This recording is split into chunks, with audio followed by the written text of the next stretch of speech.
Hey, what's up everyone? Thanks for checking out the video. Southside Braves here. And today for you, I got the Rocket preview for Week 10, the first of the second round of divisional games in the regular season. So 3 weeks to go in the regular season. If you haven't checked out my Week 8 recap that came out 2 days ago, make sure you go do that. But yeah, we're here to break down Week 10, take a look at where we sit in the league, and the matchups we got coming up this week. So first off, we're going to take a look at where we sit with the current standings. So as of recording this, the Wicked Division, the Litwicks are running away with it. One more win and they clinch a spot in the playoffs already. And to be honest, I'm trying to do quick math. Yeah, so they haven't technically clinched yet, but they're one of the, if not the most impressive team in the league right now. And like I said, completely running away with that Wicked Division. And where it sits for that league or that division to even get a second team in the playoffs might be a little tough, but everyone's still alive over there. Moving on to the Surging Division, you have the most dominant and impressive division in the league, with myself being in last place at 5-4 with a +6 differential. That is a last place team. That's crazy. So our division is insane with 3 6-3 teams, and then myself at 5-4. So everyone very much alive to win that division, and like I said, looking at it right now, a very good shot that 3 teams from that division make the playoffs. So hopefully I can find a way to be one of them. Then you have the Astral Division. Another pretty close one. You have 3 teams within 2 games at the top between the Blossoms, the Kinglers, and the Kecleons. So these last 3 divisional weeks can very much decide which of those 3 win this thing. And then the Agrons down there at the bottom, not quite where they want to be, but and yeah, unfortunately, doing some math here, I do believe they have been eliminated from the playoffs. Even if they win their last 3, they'll get to 4 wins, and multiple teams over in the Glacial Division already have 5, based on looking at these standings. So I do believe the Agrons have been eliminated. So that being said, let's move on to the Glacial Division, and we have the Latias up top at 7-2. With a stranglehold on that division as well. Not as much as the Litwicks have, but looking very promising that they end up winning that division here at the end of the season. Vicabolts and Pidgeys both very much alive for playoff spots. They're going to be trying to fight for those. And unfortunately, I heard just late last night, that the Vibravas unfortunately do have to drop from the league. So personal reasons and that, and I don't feel like talking about other people's business, but I do wish that coach the best on what he's got going on. And I do believe we have a replacement already lined up. So that match should still be taking place this week. And those forfeits should go off the board. So we'll see the updated standings next week when I do this. But I do believe we have a replacement coach ready to go. That's the case there. Those are your standings going into week 10. Moving on to your league leaders. For kills, you have a tie on the top between Mew from the Sandslash and Rillaboom for the Litwicks. And then chasing those 2, you have 5 Mons at 11, which is 3 kills behind them. You have Cobalion, Frostlass, Primarina, Registeel, and Zoroark. Those are your top kill leaders in the league. KD, or kill death ratio, Rillaboom has the lead all to its own from the Litwicks at +11. Then you have Mew right behind it at +9. Followed by Urshifu at +8. Then you have a little bit of drop-off, and you have a 3-way tie after that at +6 between Salamence, Frostlass, and Registeel. So those are the league leaders statistically through 9 weeks. Moving on to the power rankings for this week. Not much change, honestly, from the last time I did them. Down here at the bottom, you do have the Vibravas in last place. Again, they are having to drop the league. The Agrons, the other team, have been eliminated from the playoffs, kind of down here in the bottom 2 spots, as to be expected. After that, you have, again, 2 playoff teams from last year that are sitting at only 3 wins at this point of the season. Miltanks and the Volcaronas. So, again, it's looking very doubtful they can make the playoffs. But, again, not mathematically eliminated yet. If they win out, they still have a chance. Moving on to the next grouping of teams here. You have the Rillabooms, the Pidgeys, the Kecleons, and the Vicabolts. All of these teams are kind of fighting for playoff spots, with the Rillaboom's path definitely being the most difficult to make the playoffs. But the other 3 for sure are looking promising to at least put themselves in a position to possibly make playoffs. Yeah, playoffs are 8 teams, and you see 9 through 12 here. So if you just go off best records, these would not be playoff teams. But again, because of the standings and everything, at least one of these teams probably will make playoffs, probably at least 2 of them. So this is the grouping here. Moving on to the 5 through 8, and 3 of them come from the same division, the Sandslash, Dragonites, and the Nidokings.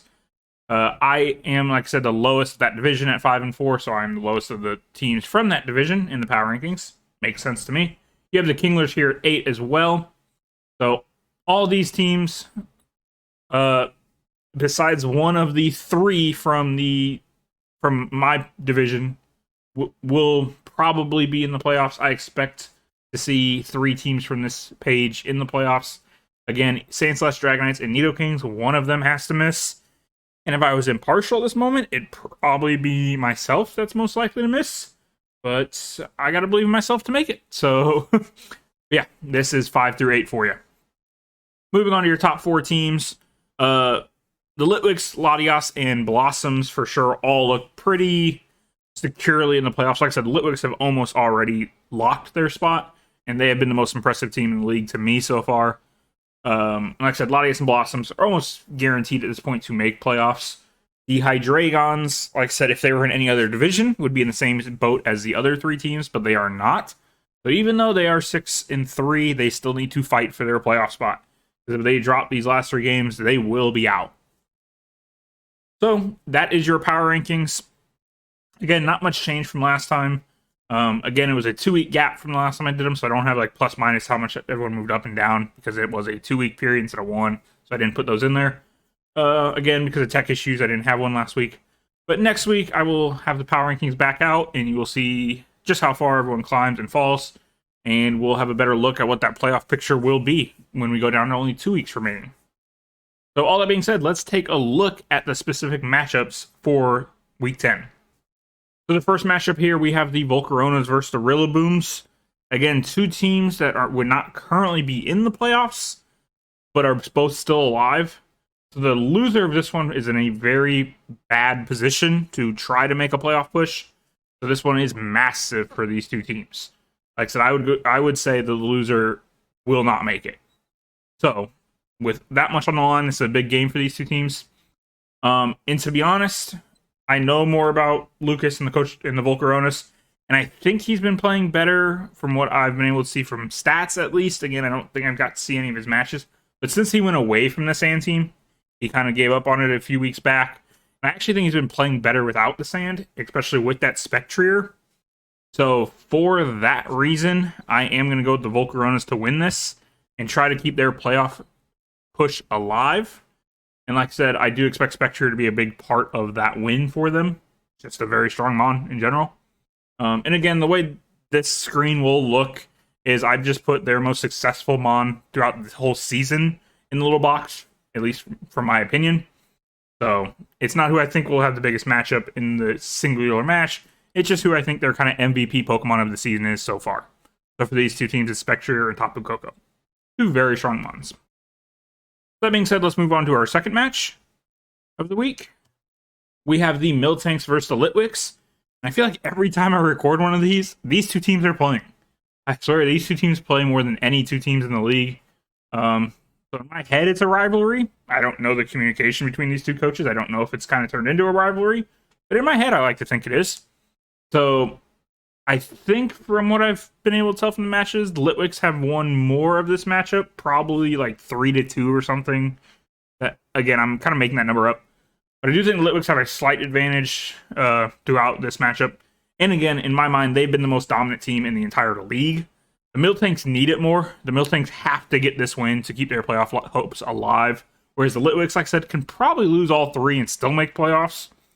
So if it's off need and want, I should go with the Miltanks. But the Litwicks have been too impressive for me to not take in this matchup. They have probably the league MVP in my vote right now with the Rillaboom.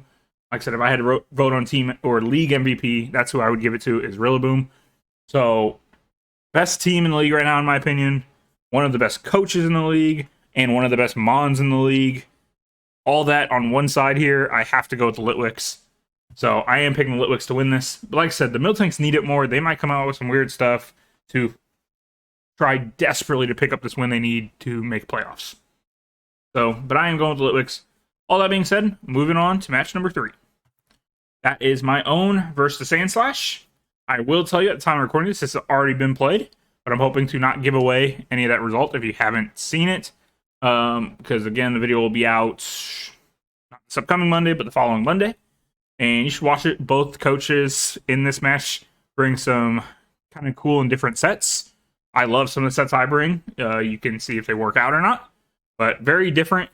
And again, I talk about in my match, but one of my favorite coaches to watch their videos and play at this moment. Like, Pat Mack, I think, like I said, go check out his videos. I think they're so well done. So, I loved going into this match. And like I said, you'll have to check it out to see who wins. But obviously, I will never not pick myself.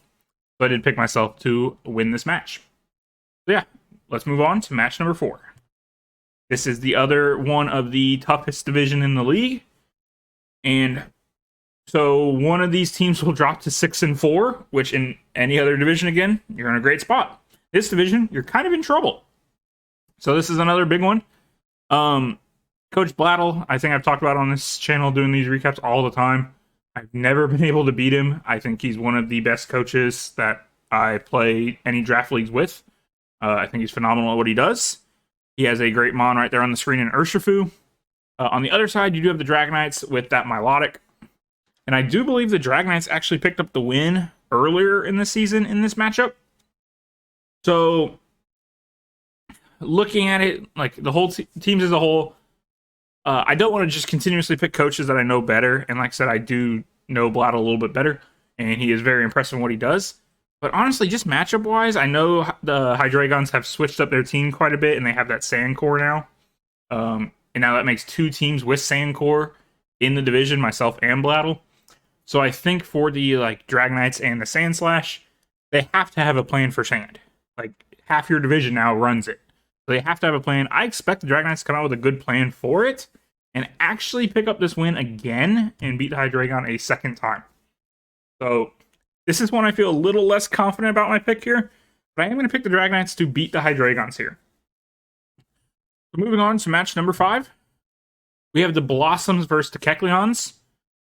Again, Kecleon's one of those teams that were one of the most impressive in the league last season, but haven't quite repeated that performance this season. Whereas the Blossoms, one of the new coaches that has been very, I don't know if dominant's the right word, but very successful. They are leading their division. And again, looking at teams, the Blossoms picked up an unfortunate loss in my Week 8 recap, which was actually 2 weeks ago for them now. But going up against a very weird Charizard that caught them off guard. But I do expect them to bounce back here.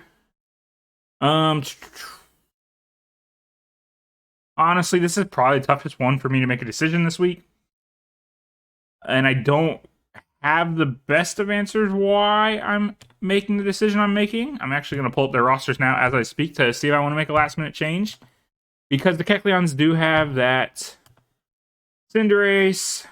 I haven't actually seen them use it a ton. Again, I haven't had I haven't watched all the matches this season, so the couple I've seen, I don't know if I've seen Cinderace really go off. But I do know it is 8-4 on the season. But I think the top of the Blossoms team with Landorus, Kyurem, Tapu Fini, and Buzzwole, I think match up decently well and can kind of deal with what the Kecleons have. I think this will be a fantastic game, but I am going to stick with my initial gut thinking here, looking at the rosters. And I am going to go with the Blossoms. Honestly, if I had to pick a match of the week, this would be up there. I also think Dragonites Hydreigons is going to be a good one. So if I had to pick match of the week, I'd give it to the Hydreigons and the Dragonites that I just talked about a minute ago. But second choice, honorable mention would probably be this match. So I am going with the Blossoms, but yet again, another one I'm not all that confident in. But we'll see how it goes. Moving on to match number 6. We have the Kinglers versus the Agrons. 2 teams that I think I've seen one game from the Kinglers, and I don't think I've seen any from the Agrons. So to be honest, I don't have a ton to go off here. Better record, better season has gone to the Kinglers. The Agrons, realistically, don't have anything to play for at this point. other than pride and trying to pick up another win. Like, I always try to win, no matter if I'm alive or not. I hope other coaches have the same mindset. So hopefully the Agrons come out strong. And I actually like their matchup quite a bit in this match. So if the Agrons come out full strength, full prepped, and everything, I actually think the Agrons can pull off a victory here. If they look at their record and say, hey, my season's kind of over, and don't really put much time and prep into it, which, again, I would understand. I mean, we all have real lives, and you can't make playoffs. I understand if that happens. I would go with the Kinglers. I'm going to show confidence and trust that the Agrons do put in the work to prep for this match and bring the best team for the situation. So I am going to pick the Agrons. That is like an Agron pick with an asterisk. Again, I could very easily see the Kinglers winning this. But if they go hard and go 100%, I do actually pick the Agrons to pick up their second win of the season. So that's 3 straight, though, that I don't feel super confident about.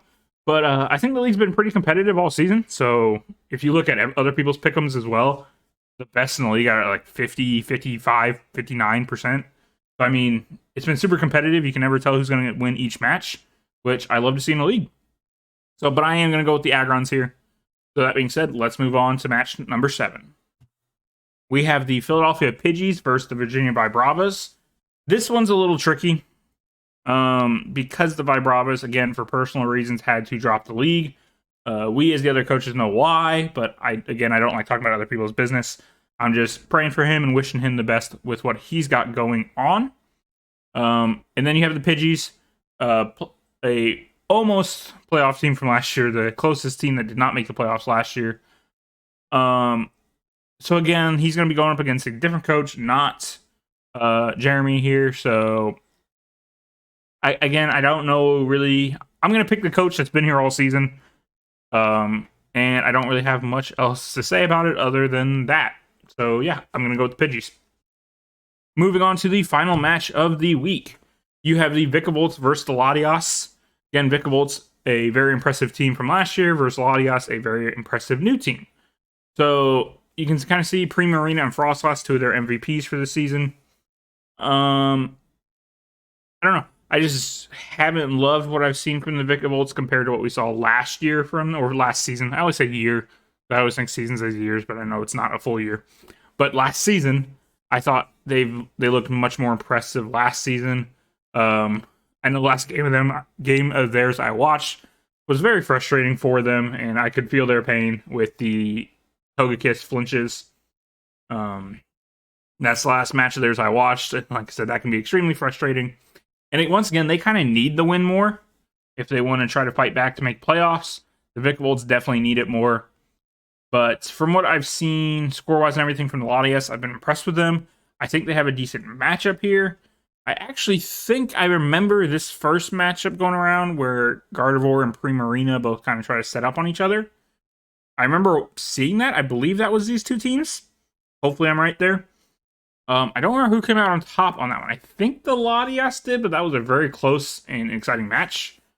Again, if I'm even thinking of the right league and the right match. But I think that's what happened last time these 2 teams played, that Gardevoir and Primarina both set up calm minds on each other.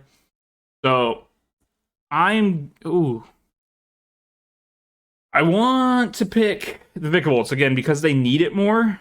But I've been impressed with the Latias, and I'm going to go with the Latias in another close one.